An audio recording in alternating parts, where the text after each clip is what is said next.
couple days ago, my brother David posted a Facebook status on Facebook, and I want to go ahead and read it to you guys.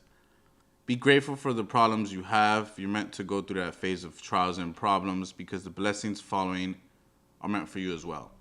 The reason I'm sharing this with you guys is because when you're going through something in life and you hear advice or guidance from someone who's also gone through something in life, it holds greater value against someone who hasn't gone through something in life. Most of us know David's testimony. We know we've seen the storms, the battles he's gone through in his life. So for him to post something like this was extremely encouraging to me, and I hope it's encouraging to you guys. This entire week, I've been trying to figure out what content I wanted to post for the month of June, as far as it being Men's Health Month, which includes mental health. And I wanted to come in here and give you guys encouraging Bible verses that deal with anxiety, fear, depression, etc., etc.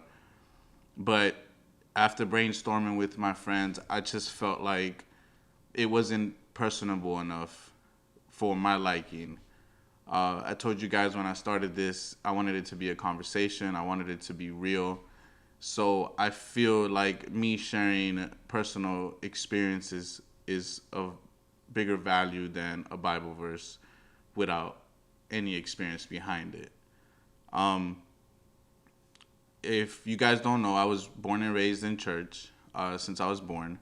So a lot of my foundation is in faith and in a relationship with God.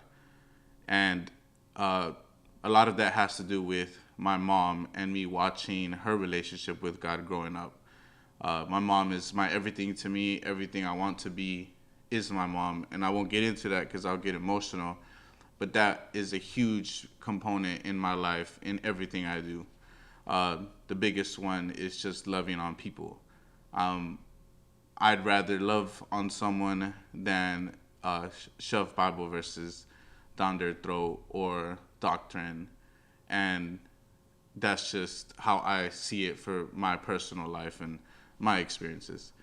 I want to share one story that I remember my mom shared with me when I was going through some stuff in life, and it has to deal a lot with you when you go through problems in life and what you want to do as far as either giving up or continuing to move forward.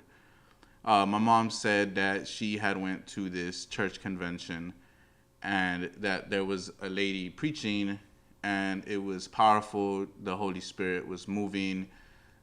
She was spitting out flames. It was like cookies were being thrown to everybody as far as gems that people need in their lives. She was an extremely good preacher, and my mom could see that God had bigger plans for her and where he wanted to take her.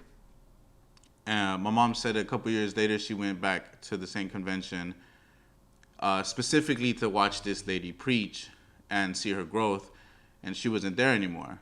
It was her assistant, and her assistant was now the person that was preaching. And my mom said that after the lady finished preaching, she went up to her and she had a private conversation with her, and she asked her about the other lady. And the lady told her, well, the last time you saw us here, we were both going through trials and tribulations, but our prayers were different. And the lady explained to my mom that the lady that was preaching the first time was going through stuff and had asked God to just take away her problems. And because God is faithful and he will answer our prayers, he took away her problems. The lady that was preaching now said she was also going through a bunch of stuff in her life, and that she, instead of asking God to take away her problems, asked God to just get her through it, stay by her side, get her to the other side.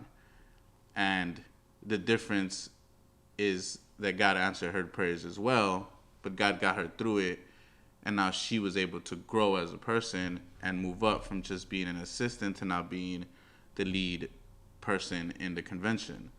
So it was very impactful to me at that age to hear that story because I'm a very visual person. I visualize things. When somebody's talking to me, I'm visualizing it in my head. And all I could imagine was two people in two separate boats, and one is on one island and we're trying to get to the other side, to another island, but there's a storm in the way. And I imagined one lady seeing the storm and being afraid, seeing the thunder, the darkness, the rain. It was cold, and asking God, basically, I don't want to go through this. I just want to be where I'm at now. I'm good here. Please take away these problems. And God's saying, of course. And the lady gets out of the boat and stays on this island. And then I imagine the other lady in the other boat also seeing the storms, the thunder, the rain. And instead of asking to be it taken away, she asked God to get her through it. And then I imagine this lady driving through the storm and getting hurt and going through pain and probably questioning, why is this happening? And sometimes even doubting, like, are you still here with me?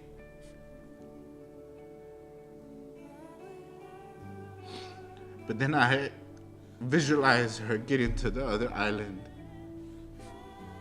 and her realizing that God brought her through the storm into the end. And I know sometimes, especially with men, we feel like we got to handle everything. We got to take care of everything. We got to be the strong people. We got to be the rocks, the foundations, and nobody's there for us. If it truly does feel like that sometimes, like we're just carrying everything on our shoulders, and I'm just here to tell you that that's not true. You know, one of the things that me and David specifically do is we'll ask each other from 1 to 10, how are you feeling today? And depending on the answer, we'll talk about it. And just having that conversation and knowing that I'm not going through something by myself, that he's not going through something, is enough to make me understand that, you know, God is still here and he's placing these people in my life to get me through whatever storm I have to go through to get to the other side. And my only message today is, if you're going through something, if you're struggling with something, reach out to somebody. Reach out to your brothers, to your friends.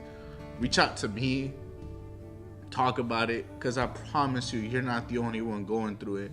A lot of times we get in our heads and we feel like it's just us, and I promise you, it's not just you. We all go through it. I appreciate everyone in my life that I get to check in with and talk to. One of the things that I do for my mental health is I take 2 hours a day and just play video games. I know it sounds crazy, but I sit there and I play video games with my friend Richard and my friend David, and we'll sit there and we'll talk and we'll laugh and we'll just play games and we'll rage in the games. And a lot of times they don't even realize it, like that moment is a break from whatever it is I'm going through in life that's making me feel any type of way.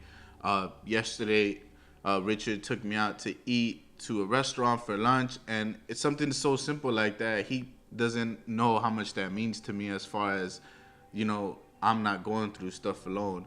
So again, if you take anything from today, trust me, it is worth going through that storm. It is worth going through it and dealing with the pain. And I promise you, you're not alone. And I promise you, when you do get to the other side, like David Status said, the blessings are waiting for you. The storm was meant to get you to the other side for whatever those blessings are. Again, I thank you guys. This is in real time, and I appreciate you guys. And again, if you need to talk to anybody and you have absolutely nobody, I'm here. Reach out to me. I always have my phone. It's always on. I'll message back. And if I don't have answers, I'll figure out how to get you answers. Thank you.